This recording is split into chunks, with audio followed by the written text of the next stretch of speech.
at manganganak ng isang lalaki at tatawagin mo siya Jesus. Magiging dakila siya at tatawaging anak ng kataas-taasan. Ibibigay sa kanya ng Panginoon Diyos ang trono ng kanyang amang si David. Maghahari siya sa angkali Jacob magpakailanman, at ang kanyang paghahari ay walang hanggan. Paano mangyayari ito? Gayon ako'y dalaga, tanong ni Maria.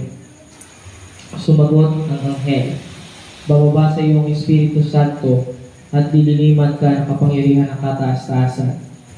Kaya't banal ang ipapanganak mo at tatawaging kataas-taasan. Natatandaan mo ba ang iyong kamag-anak na si Elizabeth? Alam ng lahat na siya'y bao, ngunit naglihi siya sa kabila ng kanyang katandaan. At ngayon, ika-6 na buwan na ng kanyang pagdadalang tao, sapagkat walang hindi mapangyayari sa Diyos.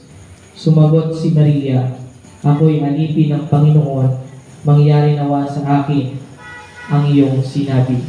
At nilisan siya ng anghel. Mga kapatid, ang mabuting balita ng ating Panginoon.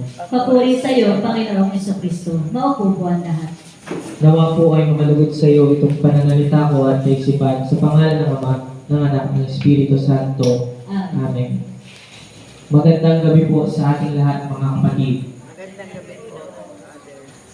Ang ebanghelyo natin sa araw pong ito ay pamilyar na kayo. Bakit po kayo pamilyar?